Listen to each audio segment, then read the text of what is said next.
Sibanye Stillwater is a mining company with a diverse asset portfolio in platinum, gold, and uranium, and it has announced that it's forming a strategic partnership with VC capital firm C5 Capital to explore opportunities in the advanced nuclear industry.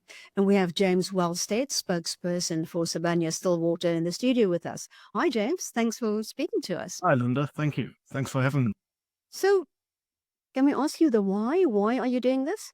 Yeah, I think, so first of all, we've got uranium resources in South Africa, quite substantial resources. We've got about 27 million pounds in the Orange Free State at the Beisa mine, and then 32 million pounds on surface in a tailings facility at the Cooke operations.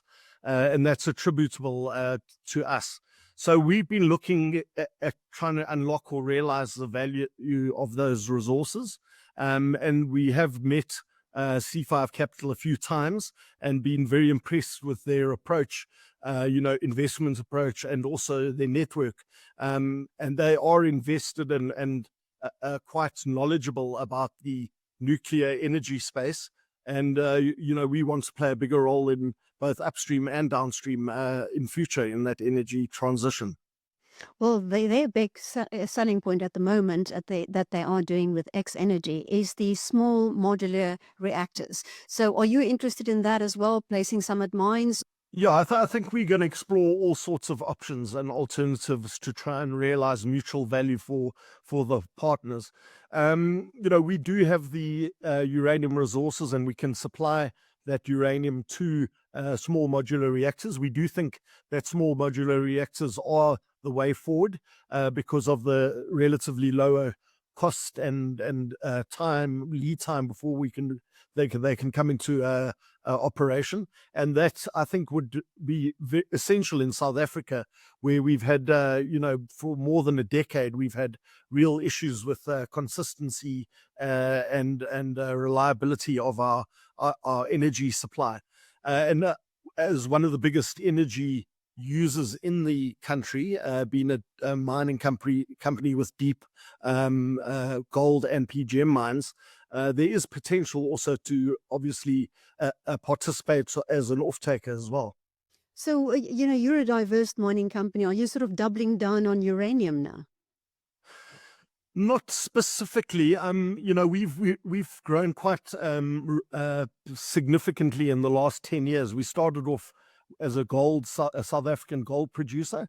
We then expanded into the PGM space and became one of the biggest PGM producers in the world. And then more recently, we've been pursuing growth in battery metals and then also in recycling and tailings reprocessing.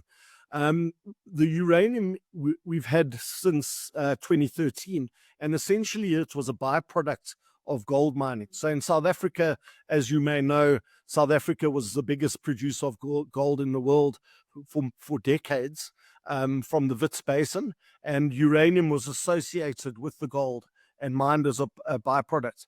And actually, the gold companies used to produce uranium until, when the prices dropped in the 80s and 90s, they decommissioned a lot of the plants.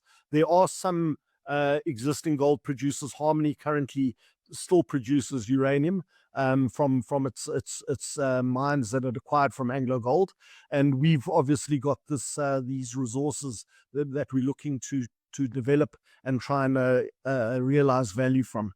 So what could you benefit from C5 Capital, their portfolio and network?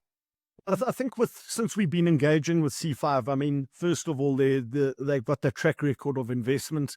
They've got a very, very impressive network globally. And then they've got a deep understanding of the nuclear sector in general. So I think bringing our expertise and our experience in mining, and having actually mined and produced uranium in the past, there's a lot of complementary synergies that I think we can realize together. So what's interesting is with X Energy is that Amazon has also invested in them. Yeah, and in South Africa, a lot of our the state utility, Eskom, a lot of the old coal generating power stations are are reaching the end of their useful lives and will have to be replaced in time. And there is a strong desire to roll out quite a comprehensive nuclear program in South Africa. So we want to participate there for our benefit, but also for the benefit of the people in South Africa. Well, in South Africa, the Minister of Energy seems to be endorsing the idea of small and modular reactors now as well. Yeah, I think that's right. I mean, he's a technically minded person. He's got experience in the field, and he understands the benefits that can come from smaller modular reactors rather than large scale generators like Cooke that was built in South Africa in the past. So, much less capital intense can be brought in to production and to generating electricity quite quickly and at relatively low cost. And that will align with South Africa's energy needs quite nicely. Well, you mentioned the tailings and the uranium deposits that you have. So how does that compare with others in Southern Africa? I'm thinking about Namibia, Australia, which is a really big producer, and Kazakhstan. Yeah, so as I said, I mean, historically, South Africa was one of the largest and respected producers of uranium, going back to early 50s. But that was largely from gold mining as a byproduct of gold mining. And that's where our Cooke tailings project, which contains 32 million pounds of uranium, came from. Essentially, when they decommissioned the uranium plants, they were depositing the uranium on these tailings facilities with the other waste materials. So that is a unique resource which is easily accessible and it can be cheaply mined. Other than that, there are not really many significant uranium deposits in South Africa. There are a few, but not really of the size of Australia. For instance, Kazakhstan's got about 12% of world uranium, and then Africa, north of South Africa, also has quite a lot of uranium. But I think what's important about the resources that we own is, first of all, the one is a tailings facility on surface, as I said. The other is a mine that we recently put on care and maintenance, which originally was developed to exploit the uranium Bizer reef. But then when the uranium price collapsed in the 80s, it was then extended to become a gold mine. But all of the infrastructure is in place and goes right through the uranium, the Bizer reef, so it's very easily accessible. So, yeah, I wanted to ask you about timescale. So when we talk about small and modular reactors, it seems that 2030 is the date they're talking about, that they could be, we could actually see one.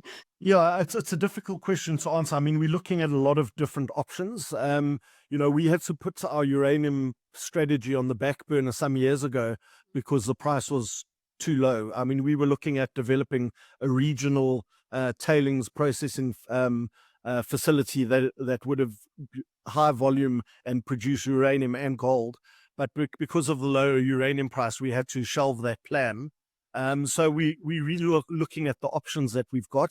There's a lot of interest, and we'll probably be partnering, with C5 and maybe some other entities going forward. I mean, we'd like to obviously realize the value as soon as we can, but we believe that the outlook for uranium market is very solid. I mean, there's a lot of new reactors being planned worldwide. So we think that there's a long period of high prices ahead of us. It's another arrow in our quiver. We are a diversified company. This is substantial uranium resources that align with our intent to, make a positive difference to climate change through to clean energy generation and supplying materials into the clean energy markets. So it aligns with our strategy, and it's an opportunity to release quite substantial value that is not been given credit for by the market. So we're very excited about this opportunity. James Wellstead from Sibanye Stillwater, thanks so much for speaking to us.